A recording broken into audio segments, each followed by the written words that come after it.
Wow, it is such a beautiful day outside today. You know what the best thing for me to do right now would be? For me to take a selfie and capture this beautiful moment, and also I can show everyone online so that they know that I went outside today.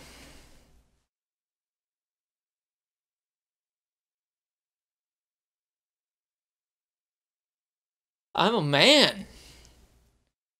How did that...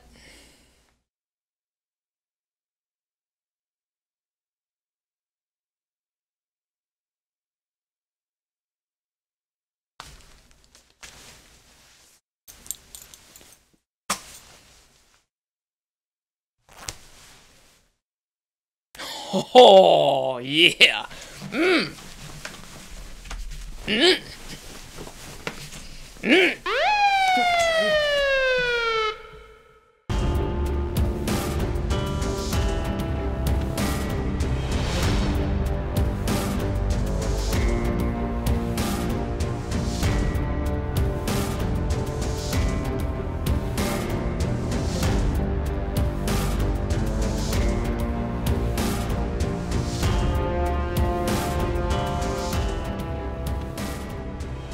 Now, I know I'm late to the party with this one, but I just finished watching Makoto Shinkai's Your Name, and it's not like I've never heard about the movie before, because I've had people recommending me this movie every single day for nearly a year, but I always put it on the back burner because I felt like I knew the type of experience that I was going to get when watching it, because it's basically the experience that I have when watching any Makoto Shinkai film, because I feel like they're very similar in terms of how good the stories are. I feel like they're very similar in terms of being a romance/drama story, and then on top of that, they are all visual spectacles, which of course are all good things, but I just saved it for a rainy day that I felt like watching that sort of experience, and then I started hearing more and more about it. Like, I checked on my anime list, and it was actually the highest rated anime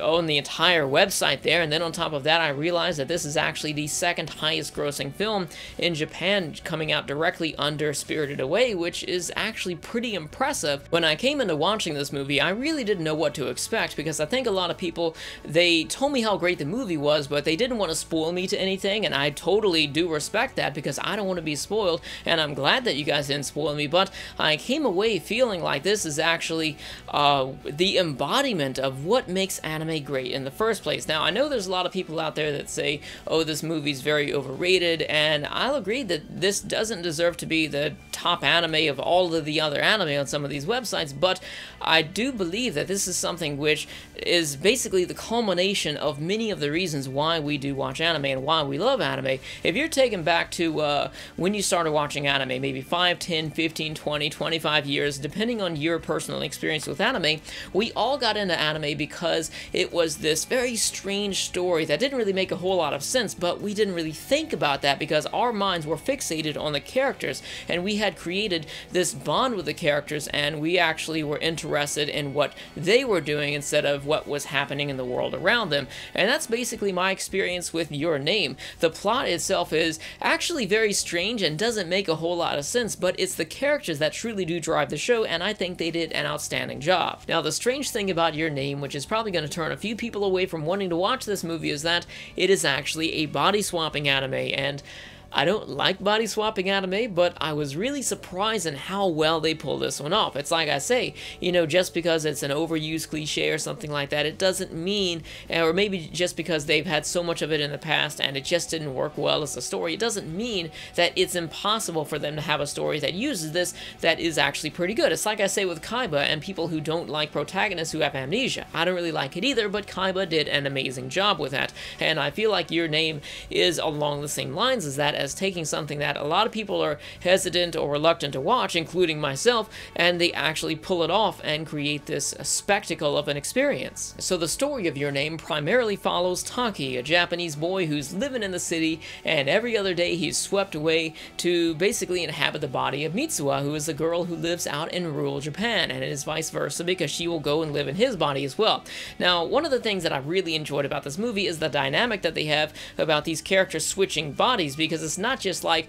oh, this character is getting to learn what it's like to be a man, and this character is learning what it's like to be a girl, but there's also massive changes in the lifestyle differences from living in rural Japan and living in the big city. And at first, they both feel like it's actually a dream, and they just take advantage of things, and they actually develop and become more serious about the whole situation and try to make improvements in each of their lives as time goes on here. As we see that Mitsuha in the beginning, she's basically going over to Taki's body, and she is doing things like going to a restaurant. She's looking at all the food there, just amazed about how much it costs, because the prices for her of a single meal could basically pay for her food for an entire month, basically, and where she's from. So it's definitely understandable, and she just goes through blowing through Taki's wallet, buying everything, basically just going wild, and he doesn't like that. But then again, I can't say that he's totally innocent either, because every morning when he wakes up in her body, he's having a good old fondle on them titties over there. I mean, I can't say that I exactly blame him for that. I know it's really creepy, but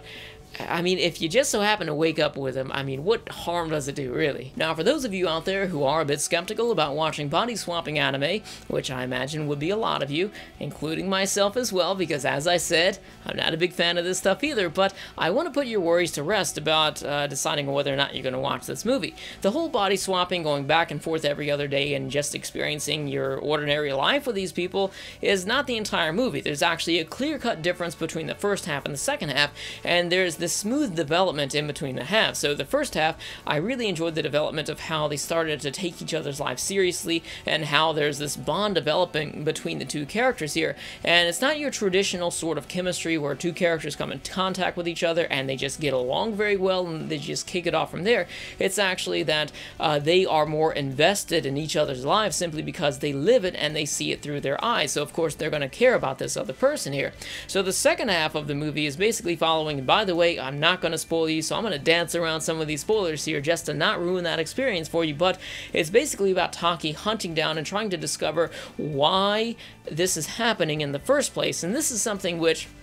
I feel like is an emotional roller coaster, because there are times where I felt like this is just playing with my head. Maybe this is not even really happening to him, and other times I felt like this is real. You know, I didn't know what to think about it all because they would give you so many twists and turns in the second half, and I feel like this story, instead of being something that is got this tight narrative structure to it, is actually something which is designed first and foremost to get you to be interested in these characters, care about their lives, and on top of that, just play with your emotions at every chance that they get. I could have sworn that I'd said this in the review, but after editing it all, apparently I didn't. But there's one thing that I wanted to add in terms of a issue that I had with a movie, which is basically whenever you have a story that has got major plot points solely reliant on the fact that you can explain it by just saying that it is magic, you usually have to take leaps of logic in order to get there. So the way that I felt about this was when you have the characters that are starting off feeling like they're in a dream, and then they develop to the point where they realize that it's real, and they start leaving notes for each other back and forth during their outer-body experiences in order to understand what happened while they were away.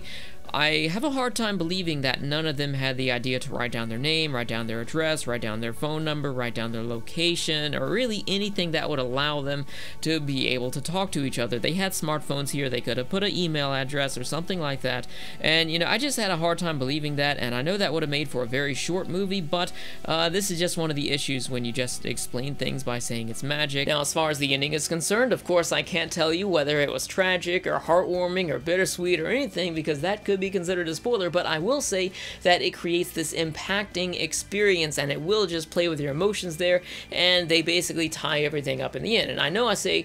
sometimes that the story doesn't really make a whole lot of sense. It technically does, because they have explained a lot of how things happen, but at the same time, because this is a movie, they don't have enough time to go into all of the fine details about it. But the way that I see it is, yeah, the story doesn't really make a whole lot of sense, but at the same time, it's not the focus of it all. The focus is the characters and not so much the background of why things are happening. It's just there to understand that they are happening and seeing how the characters deal with that. Now, in terms of its art and animation, honestly, do I even need to talk about this? This is a Makoto Shinkai movie, and I don't know what they do with these, but it's like they take a unicorn and like just shove it into a food processor, and they just sprinkle out magic onto the the paper, because that is just how beautiful these movies look. But actually, I found this one to be the most beautiful out of everything that's got his name attached to it, simply because there is a large variety of what you're seeing here. We go back and forth. One day we are seeing the characters in the city and we're looking at all the big buildings and all the bright lights and everything, and then the next day